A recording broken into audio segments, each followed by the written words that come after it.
السلام علیکم ناظرین، سیاست کی خبروں میں آپ سب کا استقبال ہے۔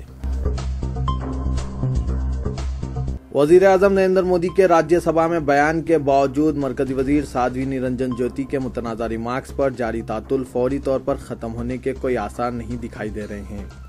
حکومت اور اپوزیشن نے اپنا موقف سخت کر لیا ہے۔ یہ تعطل اس وقت مزید پیچیدہ ہو گیا جب حکومت نے سادھوی نرنجن جیوتی کو برطرف کرنے کا مطالبہ مسترد کر دیا۔ دوسری طرف اپوزیشن نے حکومت سے یہ جاننا چاہا کہ آخر وزیر اعظم کو سادھوی نرنجن کے خلاف کارروائی کے لیے کیا چیز رکاوٹ بن رہی ہے۔ اپوزیشن بالخصوص کانگریس نے تمام جمہوری راستوں کو نظر انداز کرنے کا الزام عائد کیا۔ وزیر پارلیمانی امور ایم وینکیا نائیڈو نے کہا کہ مرکزی وزیر کی برطرفی کا سوال ہی پیدا نہیں ہوتا اور اپوزیشن کا مطالبہ کوئی معنی نہیں رکھتا۔ انہوں نے کہا کہ حکومت زیادہ سے زیادہ جمہوری اور مؤثر طریقہ کار اختیار کرنے کی کوشش کر رہی ہے۔ اپوزیشن چاہتی ہے کہ ہر دن ایوان کی کارروائی ملتوی کی جائے۔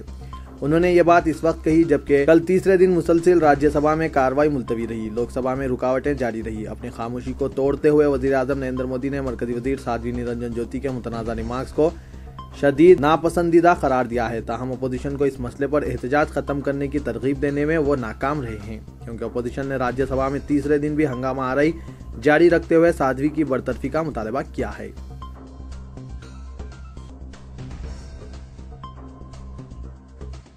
متنازع مرکزی وزیر سادھوی نرنجن جیوتی کی متواتر دوسرے دن انتخابی ریلی بی جے پی نے منسوخ کر دی۔ پارٹی نے یہ واضح اشارہ دیا کہ قومی دارالحکومت میں جاری انتخابی مہم میں انہیں شامل نہیں کیا جائے گا۔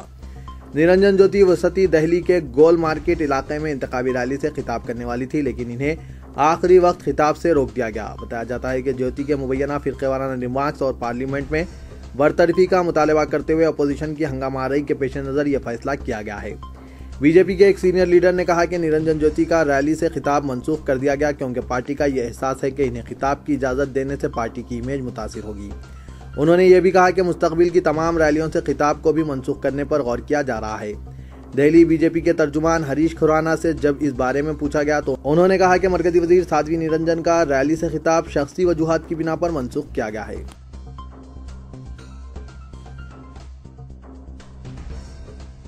تلنگانہ حکومت نے غریب اقلیتی خاندانوں کے معیاری زندگی کو بہتر بنانے اور معاشی پسماندگی کے خاتمے کے لیے ایک منفرد اسکیم کا منصوبہ بنایا ہے، جس کے تحت بے روزگار افراد میں 1000 آٹو تقسیم کیے جائیں گے، جس کے لیے انہیں اقلیتی فائنانس کارپوریشن سے سبسڈی اور بینک سے قرض فراہم کیا جائے گا۔ ڈپٹی چیف منسٹر محمد محمود علی محکمہ ٹرانسپورٹ اور اقلیتی بہبود کے اعلیٰ عہدیداروں کے ساتھ اس اسکیم کو قطعیت دے رہے ہیں، جس کا مقصد 1000 خاندانوں کو خود مکتفی بنانا ہے۔ اقلیتی فائنانس کارپوریشن اور بینک کے مشترکہ تعاون سے 1,03,000 روپے مالیتی نیا آٹو رکشہ فراہم کیا جائے گا اور اس کے لیے ماہانہ 3,000 روپے کی معمولی قسط میں ادائیگی کرنی ہوگی۔ واضح رہے کہ گزشتہ حکومت نے غریب افراد کو نئے آٹو فراہم کرنے سے متعلق اسکیم شروع کی تھی، جس کے تحت 20,000 آٹو فراہم کرنے کا فیصلہ کیا گیا تھا۔ اس معاملے کو عدالت میں چیلنج کیا گیا۔ اس وقت تک 2,000 آٹوز جاری کیے گئے۔ بتایا جاتا ہے کہ عدالت نے حکومت کو اس اسکیم پر عمل آوری کی اجازت دے دی، جس کے بعد تلنگانہ حکومت اسکیم سے استفادے کے لیے قواعد مرتب کر رہی ہے۔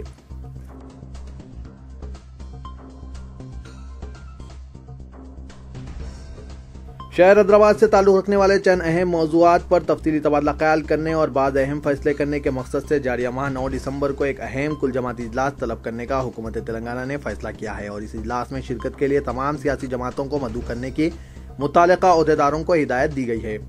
موثوق سرکاری ذرائع نے یہ بات کہی اور بتایا کہ خود چیف منسٹر تلنگانہ کے چندر شیکھر راؤ نے اس بات کا اعلان کیا کہ شہر حیدرآباد میں بعض زیر التوا مسائل کی یک طویل عرصے سے یکسوئی نہیں ہو سکی ہے، جس کی وجہ سے ہی چیف منسٹر کے چندر شیکھر راؤ نے ان مسائل کی یکسوئی سے اپنی خصوصی دلچسپی کا اظہار کرتے ہوئے فی الفور کل جماعتی اجلاس طلب کرنے کا فیصلہ کیا ہے۔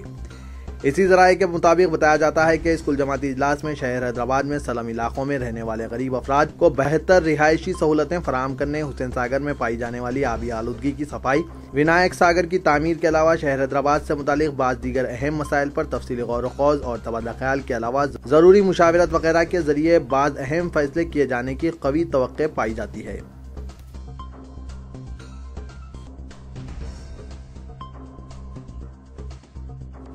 مسلمان فسطائی طاقتوں کو شکست فاش دینے کے لیے کھل کر مظاہرہ کریں۔ پرامن طور پر 6 دسمبر کے دن یوم سیاہ اور بند میں حصہ لیتے ہوئے قومی یکجہتی کا ثبوت فراہم کریں۔ بابری مسجد کی دوبارہ اسی مقام پر تعمیر تک مجلس بچاؤ تحریک اپنا احتجاج جاری رکھے گی۔ جب ایک مرتبہ زمین پر مسجد تعمیر ہو جاتی ہے تو وہ قیامت تک مسجد رہتی ہے۔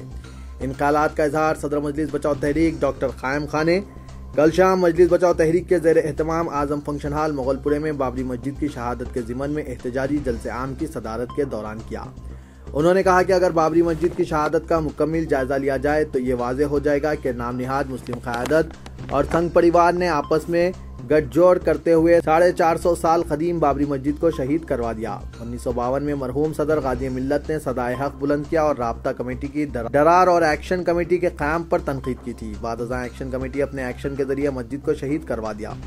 جب مرحوم صدر تحریک غازی ملت نے اس کے خلاف احتجاج کیا تو جماعت سے انہیں معطل کیا گیا۔ کیا یہ ثبوت کافی نہیں؟ ڈاکٹر قائم خان نے بابری مسجد کی شہادت کی تفصیلات بتاتے ہوئے کہا کہ راجیو گاندھی کے دور اقتدار میں شیلا نیاز کروائی گئی اور نرسمہا راؤ کے دور اقتدار میں مسجد کو شہید کر دیا گیا۔ ڈاکٹر قائم خان نے کہا کہ ایودھیا میں 18 ایسے منادر ہیں جس کے پجاریوں کا یہ دعویٰ ہے کہ رام کی پیدائش ان کی مندر میں ہوئی۔ مولانا Syed Tariq Qadri advocate general secretary Sufi Academy نے کہا کہ فسطائی طاقتیں اس ملک کے قانون اور عدالت عالیہ کے احکامات سے انکار کرتے ہوئے ملک کے قانون کا مذاق اڑا رہے ہیں۔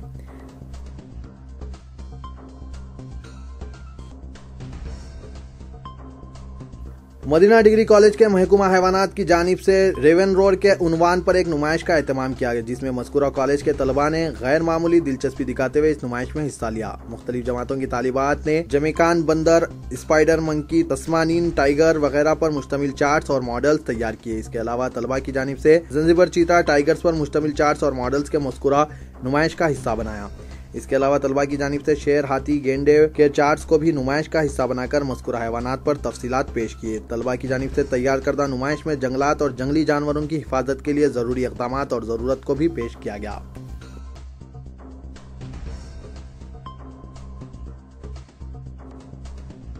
حجامہ طریقہ علاج کو طب نبی صلی اللہ علیہ وسلم میں کافی اہمیت دی گئی ہے اور مختلف مراحل میں حجامہ کروانے کو صحت کے لیے مفید قرار دیا گیا ہے۔ حجامہ کے ذریعے جسم سے ناکارہ خون کا اخراج عمل میں آتا ہے، دوران خون میں بہتری پیدا ہوتی ہے۔ حجامہ کی ان خوبیوں بلکہ سب سے بڑھ کر سنت رسول صلی اللہ علیہ وسلم ہونے کے باعث روزنامہ سیاست نے عوام کے فائدے کے لیے 1 سال قبل حجامہ کیمپس کا آغاز کیا تھا اور الحمدللہ یہ کیمپس بڑی کامیابی کے ساتھ جاری ہے۔ ان خیالات کا اظہار ایڈیٹر سیاست جناب زاہد علی خان نے سیاست حجامہ کیمپس منعقد کرنے والے ڈاکٹروں کی ایک ٹیم سے ملاقات میں کیا اور کہا کہ سیاست حجامہ کیمپس کا سلسلہ جاری رکھے گا۔ اس لیے اس کیمپ کے ذریعے جہاں بلا لحاظ مذہب و ملت عوام کو متعدد بیماریوں سے راحت مل رہی ہے، وہیں ایک سنت کی تکمیل بھی ہو رہی ہے۔ اس ٹیم میں ڈاکٹر محمد عبدالمجیب ماہر حجامہ، ڈاکٹر محمد نذیر، ڈاکٹر محمد کلیم غوری، ڈاکٹر عبدالعلی، ڈاکٹر محمد ابراہیم، ڈاکٹر محمد عبدالصمد کے علاوہ سید خالد محی الدین اسد، سید رضوان اور محمد ذیشان بھی موجود تھے۔ ڈاکٹر محمد عبدالمجیب نے جناب زاہد علی خان کو بتایا کہ گزشتہ 1 سال کے دوران ہزاروں افراد نے حجامہ کیمپوں سے استفادہ کیا، جن میں شہر مضافاتی علاقوں کے علاوہ اضلاع کے لوگ بھی شامل ہیں۔